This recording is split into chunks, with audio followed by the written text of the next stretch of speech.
Bonjour, nous allons vous présenter aujourd'hui le Roblin, qui est un robot qui va permettre aux personnes malvoyantes de se déplacer en milieu urbain sans leur chien guide. L'objectif premier de ce robot est de diriger l'utilisateur en milieu urbain. Il faut donc gérer sa vitesse et gérer sa direction, peu importe les obstacles, et communiquer avec l'utilisateur, peu importe les droits ambiants.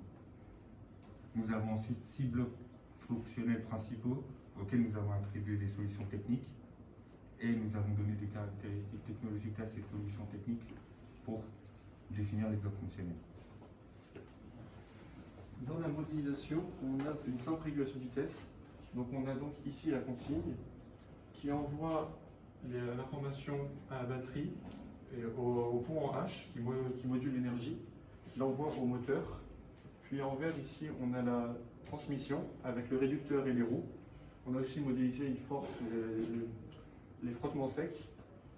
Puis ici on a des scopes pour voir la vitesse linéaire, la vitesse angulaire.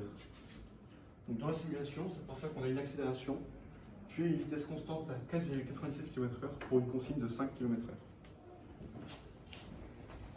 Nous allons parler des pièces sans parler des méthodes de fabrication. Nous avons le châssis qui permet de maintenir les différents composants. Nous avons la platine roulette qui permet de maintenir la roue folle, la roue arrière. Le motoréducteur étant trop long, nous avons mis les moteurs et codeurs incrémentaux en 90 degrés par rapport à l'axe des roues, d'où la pièce L et le renvoi d'angle.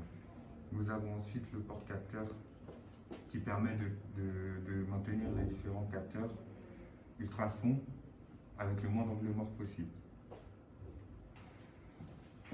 Nous avons deux types de capteurs pour l'existence.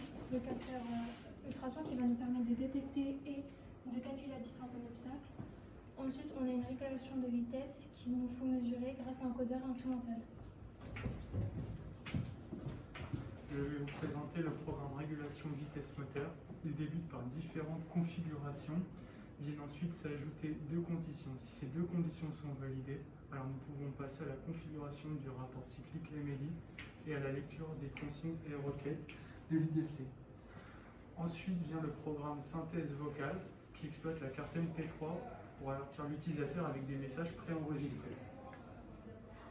Et le programme capteur de l'ultrason qui débute par différentes configurations et définitions de variables. Viennent ensuite s'ajouter deux conditions. Si ces deux conditions sont validées, alors on peut calculer la distance de l'écho et la retourner à l'utilisateur.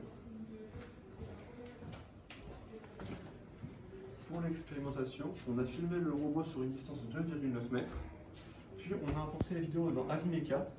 On a tracé des points pour obtenir la vitesse. Donc on a obtenu une accélération jusqu'à une vitesse de 5,4 km/h. On a aussi calculé l'accélération. On a obtenu une accélération de 1,7 m/s² au maximum. Donc en conclusion, il n'y a pas d'écart entre le cahier des charges et la simulation. Il y a 6% entre la simulation et le réel, et 6% entre le réel et le cahier des charges. Donc la régulation de vitesse marche, mais pour adapter la vitesse de l'utilisateur à celle du robot, il faut mettre un asservissement. Donc pour ce faire, nous avons une canne auquel on va intégrer un capteur d'effort qui va se schématiser sur les schémas blocs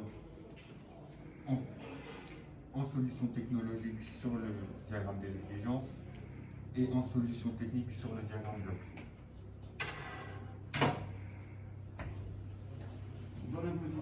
Dans la modélisation modifiée, on a remplacé la régulation de vitesse par un asservissement pour faire varier la consigne en fonction de la force de l'utilisateur qui varie entre moins 5 et 5 km/h. Dans la simulation, on voit une accélération, puis une vitesse constante à 4,95 km/h pour une consigne à 5 km/h qui peut varier en fonction de l'utilisateur. Enfin, pour le modifier, nous avons besoin d'asservir la vitesse du robot AC de l'utilisateur grâce à un capteur d'effort sur lequel une canne va transmettre l'effort de l'utilisateur, ce qui va créer une variation de la résistance. Le capteur intégré au compte utilisateur va donner une tension variable, donc une consigne vitesse.